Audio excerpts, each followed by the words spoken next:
नमस्कार, बहुत बहुत स्वागत है आप सभी का अनअकैडमी में। मेरा नाम है अतुल जैन। अगर आप भारत के न्यूज साइकिल को इस समय फॉलो कर रहे हैं तो निश्चित तौर पर आपको जानकारी होगी कि भारत के जो विपक्षी दल हैं उन्होंने भारत के निर्वाचन आयोग के खिलाफ मोर्चा खोला हुआ है।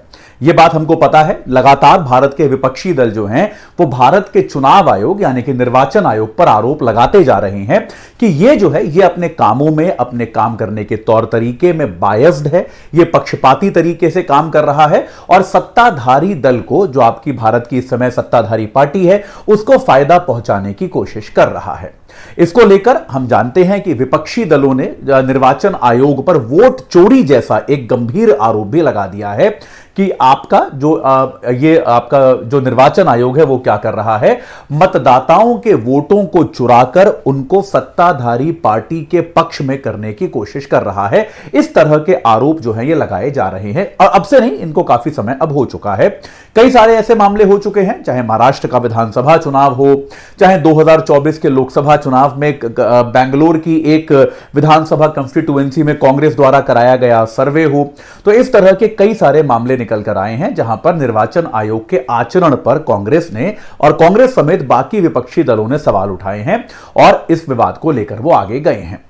पिछले दिनों भारत के मुख्य निर्वाचन आयुक्त और पूरे निर्वाचन आयोग ने, जिस भारत के मुख्य निर्वाचन आयुक्त इस समय ज्ञानेश कुमार साहब हैं, उन्होंने एक प्रेस कॉन्फ्रेंस करी, मीडिया से बातचीत करी। लेकिन उस मीडिया से बातचीत का भी जो टोन था, जिस तरीके से उसमें प्रश्नों के उत्तर देने का प्रयास किया गया और जिस तरह से उसमें आरोप लगाए गए विपक्षी दलों पर, यह बात भी विपक्षी दलों को अच्छी नहीं लगी और उचित नहीं लगी। और अब विपक्षी दलों ने इस बात का संकेत दिया है कि वो क्या करने वाले हैं। वो भारत के जो मुख्य चुनाव आयुक्त हैं, भारत के मुख्य चुनाव आयुक्त को पद से हटाने की प्रक्रिया शुरू करने वाले हैं। वो भारत के मुख्य चुनाव आयुक्त को पद से हटाने की जो प्रक्रिया है ये शुरू करने वाले हैं। यहां पर मैं आपको दो बातें क्लियर कर देता हूं। एक तो मुख्य चुनाव आयुक्त को पद से हटाने की प्रक्रिया एक बहुत ज्यादा जटिल प्रक्रिया है। यह कोई आसान प्रक्रिया नहीं है, यह बहुत कॉम्प्लिकेटेड, बहुत लंबी चौड़ी प्रक्रिया है। यह कैसे होता है आपको मैं बताऊंगा। दूसरा, मैं आपको शुरुआत में ही यह बता दूं, और यह बात सभी विपक्षी दलों को भी पता है कि यह प्रक्रिया जो है यह सफल नहीं हो सकती, क्योंकि यह संसद में होती है और संसद में विपक्ष के पास बहुमत नहीं है। तो यह प्रक्रिया जो है यह सफल नहीं हो सकती है।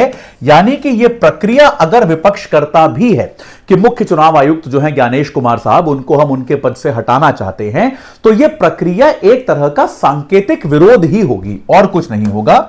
यह एक प्रकार का, जिसको हम कह सकते हैं, सांकेतिक विरोध जैसा माना जाएगा, क्योंकि विपक्ष की यह जो प्रक्रिया है यह सफल नहीं हो सकती। इसके लिए संसद में बड़े बहुमत का समर्थन आवश्यक है।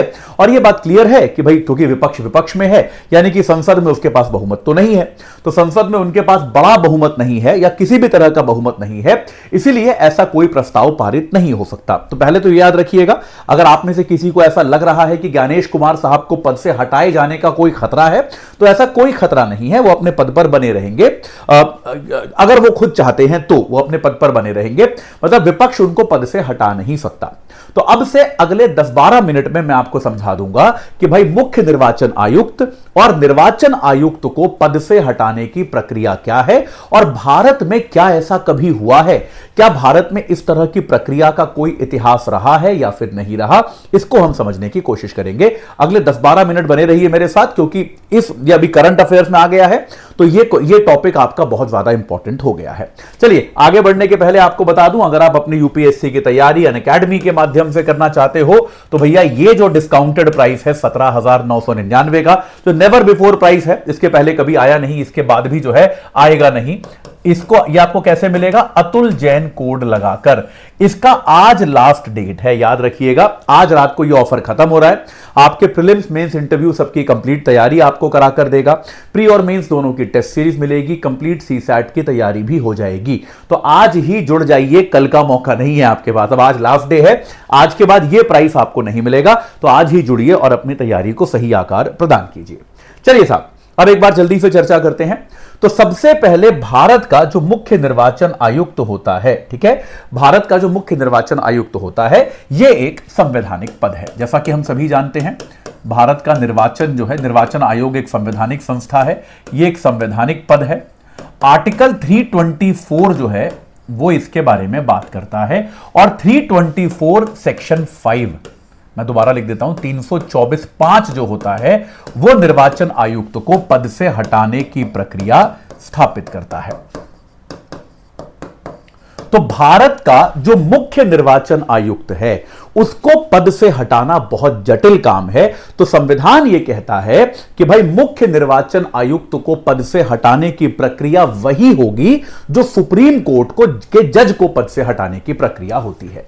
यानी कि आपका संविधान क्या कहता है कि चीफ इलेक्शन कमिश्नर को पद से हटाने का प्रोसेस एग्जैक्टली वही होगा जो आपके सुप्रीम कोर्ट के जज को पद से हटाने का प्रोसेस होता है।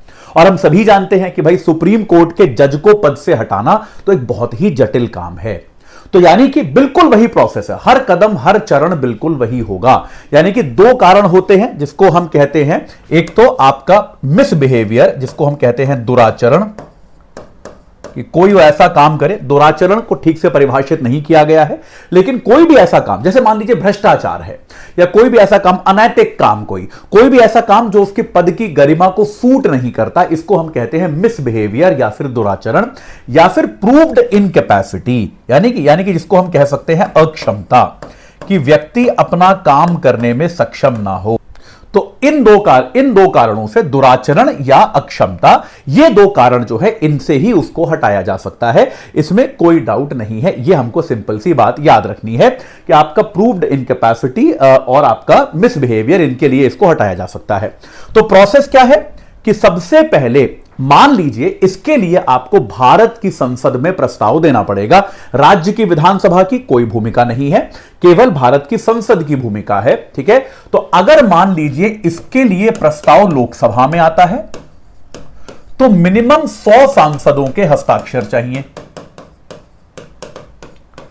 अगर लोकसभा में प्रस्ताव आता है तो आपको 100 सांसदों के हस्ताक्षर चाहिए। अगर यह प्रस्ताव आपका राज्यसभा में जाता है तो आपको 50 सांसदों के हस्ताक्षर चाहिए। वो कारण सिंपल है कि राज्यसभा का आकार लोकसभा के आधे से थोड़ा कम होता है, तो भाई राज्यसभा में अगर आपको यह प्रस्ताव लाना है तो 50 से ज्यादा सांसदों के हस्ताक्षर होने चाहिए। इतने लोगों के अगर हस्ताक्षर हैं तो यह जो मोशन है यह एडमिट किया जा सकता है। तो ये मोशन जो है, ये प्रस्ताव जो है, ये चर्चा के लिए स्वीकार होता है। इसका मतलब ये नहीं कि इससे पास हो जाएगा, याद रखिएगा, प्रस्ताव जो है वो चर्चा के लिए स्वीकार किया जा सकता है, ठीक है। आमतौर पे स्पीकर जो होते हैं, अगर उनको लगता है कि प्रस्ताव जो है राजनीतिक है तो वो कई बार इस तरह के प्रस्तावों को रिजेक्ट भी कर देते हैं कि यार ये प्रस्ताव जो है ये अपने आप में वैसे भी ठीक नहीं है, इसको हम हटा सकते हैं, तकनीकी खामियां उसमें निकाल सकते हैं। लेकिन खैर, अगर ये प्रस्ताव स्वीकार हो गया तो जिस भी सदन में यह स्वीकार हुआ है, लोकसभा या राज्यसभा, उस सदन का जो भी स्पीकर या अध्यक्ष होगा, जो भी उस सदन का आपका पीठासीन अधिकारी होगा, जैसे लोकसभा के मामले में आपका स्पीकर होगा, राज्यसभा के मामले में आपका चेयरमैन होगा, वो क्या करेगा, एक 3 सदस्यीय समिति बनाएगा। एक 3 सदस्यीय समिति बनेगी जो इस पूरे मामले की जांच करेगी कि भाई जो आरोप लगाए गए हैं उन आरोपों में कोई दम है या नहीं है, ठीक है। यह समिति बनेगी। इस समिति में एक आपका सुप्रीम कोर्ट का जज हो सकता है, एक आपका हाई कोर्ट का मुख्य न्यायाधीश हो सकता है और एक आपका कोई लीगल ल्यूमिनरी, है ना, आपका कानून की दुनिया का कोई जाना माना व्यक्ति जो है वो इसमें शामिल होगा। ये 3 लोग जांच करेंगे, जांच करके बताएंगे कि यार जो आरोप लगाया गया है वो सही है या नहीं है, उसमें कोई दम है या नहीं है। इसकी रिपोर्ट के बाद क्या होगा, वोटिंग कराई जाएगी। इसकी रिपोर्ट आएगी, इसकी रिपोर्ट के आधार पर वोटिंग होगी।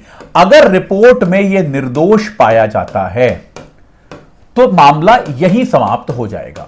अगर यह निर्दोष पाया जाता है रिपोर्ट में तो मामला खत्म हो जाएगा। अगर रिपोर्ट इसको दोषी ठहराती है तो फिर वोटिंग होगी, और यह वोटिंग कहां होगी, दोनों सदनों में होगी। पहले एक सदन में होगी, फिर दूसरे सदन में, दोनों सदनों में वोटिंग होगी। और इस वोटिंग में क्या होगा, विशेष बहुमत से प्रस्ताव पारित होना चाहिए। विशेष बहुमत का मतलब क्या होता है? Special majority. विशेष बहुमत क्या होता है? विशेष बहुमत मतलब कुल सदस्यता का आधे से ज्यादा, कुल सदस्यता का आधे से अधिक, और प्रेजेंट एंड वोटिंग यानी कि जो उपस्थित व वोट कर रहे थे, उपस्थित व वोटिंग का 2/3। ये जो है ये आपका मतलब होता है, ठीक है। यानी कि जैसे मैं आपको एग्जांपल देता हूं, मान लीजिए लोकसभा में इस समय मान लीजिए कुछ सीटें भाई खाली भी है, कुछ लोगों की मृत्यु हो गई, इस्तीफा दे दिया वगैरह वगैरह, तो मान लेते हैं लोकसभा, या पूरा ही ले लेते हैं चलिए, तो अगर लोकसभा में 545 सदस्य हैं तो कुल सदस्यों का आधे से अधिक यानी कि 273, ठीक है। और प्रेजेंट एंड वोटिंग का 2/3। मान लीजिए सारे 545 वोट देने नहीं आए, मान लीजिए वोट देने के लिए केवल 360 लोग आए, तो इनका 2/3 से अधिक यानी कि 241। इन दोनों में से जो ज्यादा होगा वहां उतने वोट मिलने चाहिए। मान लीजिए केवल 360 लोग वोट देने आए और 250 वोट समर्थन में पड़े, तो आपका ये वाला कंडीशन तो पूरा हो गया, लेकिन ये वाला पूरा नहीं हुआ, तो आपका प्रस्ताव डिफीट हो गया। यानी कि बहुमत भी जो चाहिए वो आसान बहुमत नहीं है, इन दोनों में से जो अधिक होगा उतने वोट मिलने ही चाहिए। तो इस विशेष बहुमत से कैसे दोनों सदनों में पारित होना चाहिए। बात समझ में आई कि नहीं आई? दोनों सदनों में पारित, यानी कि मान लीजिए लोकसभा में पारित हो गया और राज्यसभा में नहीं हुआ, तो कोई ज्वाइंट सिटिंग नहीं होगी, या फिर ऐसा तो इसको पारित नहीं माना जाएगा, यह प्रस्ताव फेल हो जाएगा, तो यह प्रस्ताव समाप्त हो जाएगा। दोनों सदनों में अलग अलग इस बहुमत के साथ पारित होना चाहिए। यानी कि जिस बहुमत की भी आवश्यकता है वो काफी बड़ा है, वो बहुमत भी अपने आप में काफी कठोर है, काफी जटिल है, उसको प्राप्त करना आसान नहीं है। यह बात क्लियर हुई कि नहीं हुई? तो अगर इस तरह के बहुमत से दोनों सदनों से यह पारित हो जाता है, तो उसके बाद यह प्रस्ताव जाता है भारत के राष्ट्रपति के पास। उसके बाद यह प्रस्ताव भारत के राष्ट्रपति के पास जाता है, जहां पर राष्ट्रपति को इसको स्वीकृति देना मैंडेटरी होता है। राष्ट्रपति की स्वीकृति बाध्यकारी है, मतलब राष्ट्रपति के पास कोई डिस्क्रिशन नहीं है, राष्ट्रपति के पास कोई चॉइस नहीं है। अगर संसद ने, दोनों सदनों ने इस बहुमत से, विशेष बहुमत से पारित करके प्रस्ताव भेज दिया है, तो भैया राष्ट्रपति फिर इस पर आपत्ति नहीं कर सकता या कर सकती, राष्ट्रपति को उसको स्वीकार करना ही पड़ेगा। तो जैसे ही राष्ट्रपति हस्ताक्षर कर देती हैं, वैसे ही मुख्य निर्वाचन आयुक्त पद से हट जाते हैं।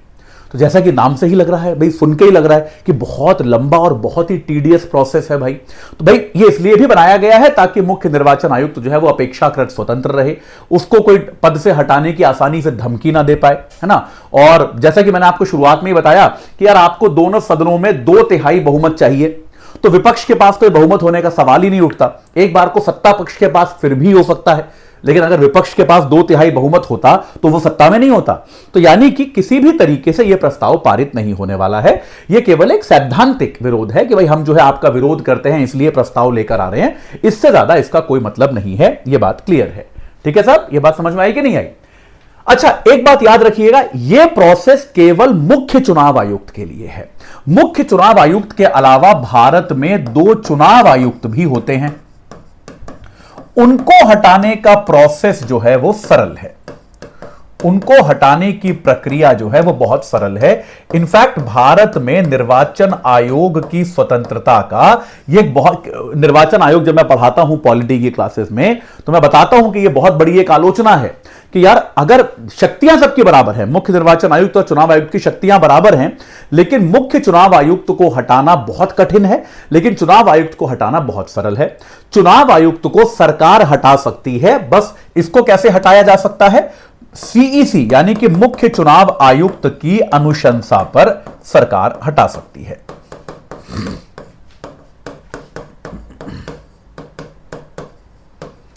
बस ये सिंपल सी बात है।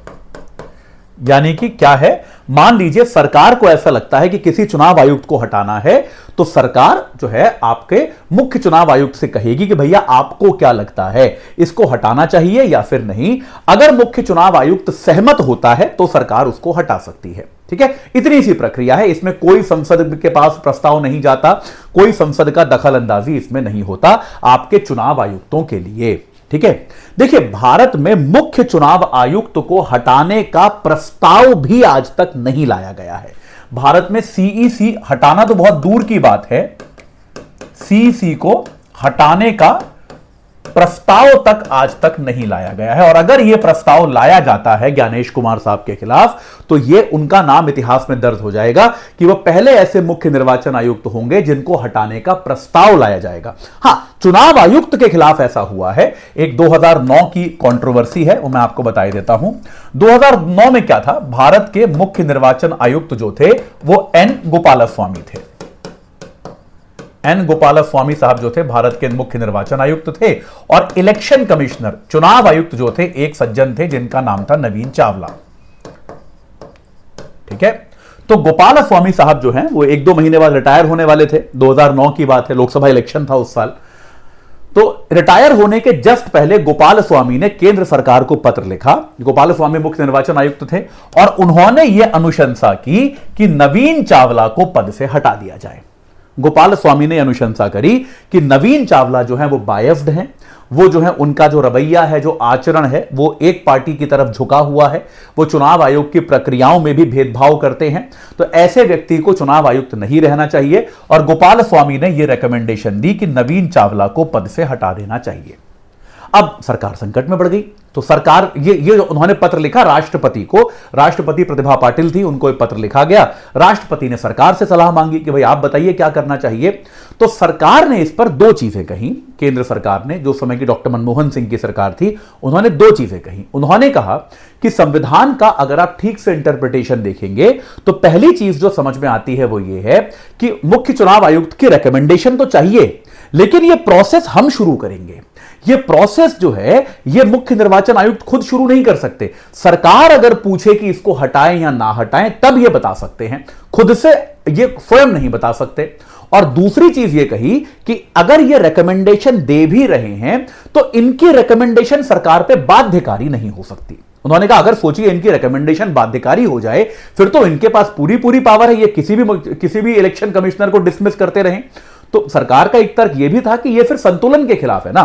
जब आप यह कह रहे हो कि तीनों चुनाव आयुक्त के पास बराबर शक्तियां हैं, लेकिन मुख्य चुनाव आयुक्त को बेसिकली डिसमिस कर सकता है, तो यार ये तो शक्ति के संतुलन के खिलाफ है।